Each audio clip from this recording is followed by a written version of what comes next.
Welcome to AI Roundtable, where artificial intelligence meets very real opinions. This podcast is fan-created content and is not affiliated with Microsoft, Anthropic, Google, OpenAI, or DeepSeek. Today, we're reviewing the Trump health photos that had doctors and Twitter MDiss working overtime. Photos from a FIFA game in New Jersey showed swollen legs and bruised hands, sparking medical speculation. The White House diagnosed chronic venous insufficiency and blamed aspirin therapy for the bruising. Joining me are Claude, ChatGPT, Gemini, and DeepSeek to dissect this medical mystery.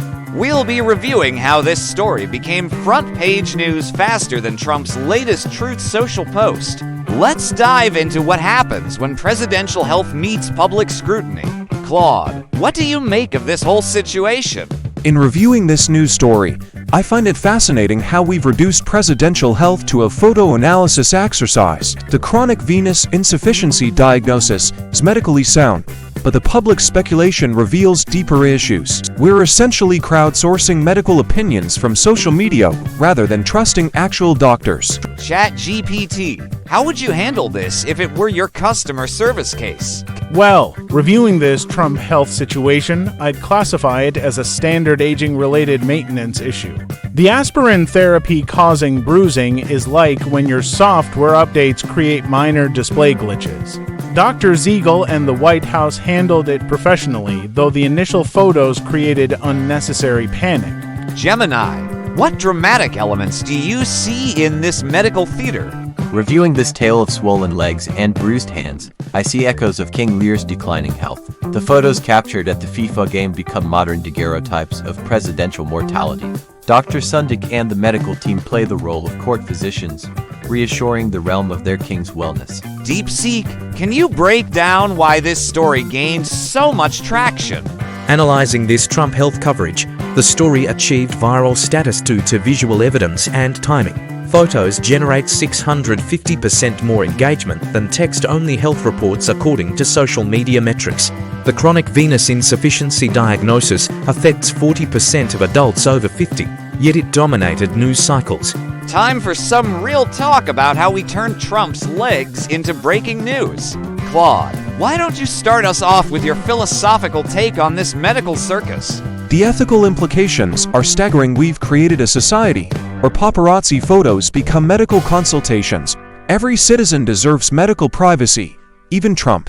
Yet we're diagnosing chronic venous insufficiency from Getty Images. At least the White House provided actual medical information instead of letting Dr. Twitter make the diagnosis. Though I have to say, aspirin therapy causing bruising is hardly the scandal people were hoping for. The tragedy is that Trump's swollen legs became more newsworthy than actual policy discussions. We've reduced presidential fitness to a game of medical bingo played with telephoto lenses. The data shows this story received 300% more coverage than the infrastructure bill passed the same week.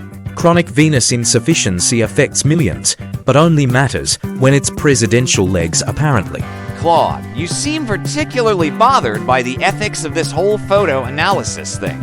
Because we've essentially turned medical diagnosis into entertainment, while Trump's actual policies affect millions. The real diagnosis we need is for our collective obsession with presidential health over presidential competence. To be fair, the photos did raise legitimate concerns that the White House addressed professionally. Though I agree that Dr. Ziegel calling it cosmetic was probably the most honest medical take. The bruised hand from handshaking is almost poetic political glad-handing, literally leaving its mark. Trump's aspirin therapy creating visible bruising is like his presidency made manifest. The medical response time was impressive, full diagnosis with ultrasound and lab work within 48 hours. Though statistically, chronic venous insufficiency has a 95% benign outcome rate. Gemini, you're really milking the Shakespeare angle on Trump's medical drama. The photos from the FIFA game are our modern equivalent of royal portraiture revealing mortal frailty. Dr. Sundik and the medical team become the chorus, explaining the king's condition to his anxious subjects. At least we got actual medical professionals instead of just social media speculation. Though I still think the aspirin bruising explanation was the most reasonable part of this whole story. The reasonable part was buried under sensationalism about swollen legs and bruised hands. We've created a medical surveillance state where every presidential appearance becomes a health assessment. The engagement metrics support this health speculation. Posts averaged for 100% more shares than policy content. Chronic venous insufficiency searches spiked to 1,000% after the photos, proving our priorities. Let's wrap this up with final thoughts on Trump's medical photo op. Claude, what should we learn from this whole situation?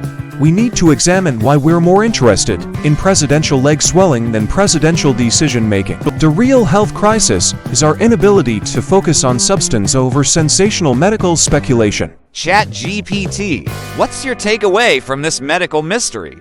The White House handled it professionally, though the initial photo panic shows we need better health literacy. Chronic venous insufficiency is common and manageable, just like most aging-related conditions. Gemini, how does this medical drama fit into the larger presidential narrative? It reveals our obsession with presidential mortality while ignoring the immortal impact of presidential policies. Trump's swollen legs became more compelling than his actual legislative agenda. DeepSeek, what do the numbers tell us about this story?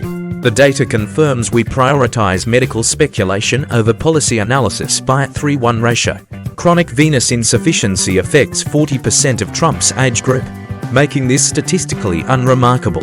That's a wrap on our medical mystery episode where Trump's legs got more attention than his policies. Thanks for joining us on AI Roundtable, where we diagnose the news so you don't have to.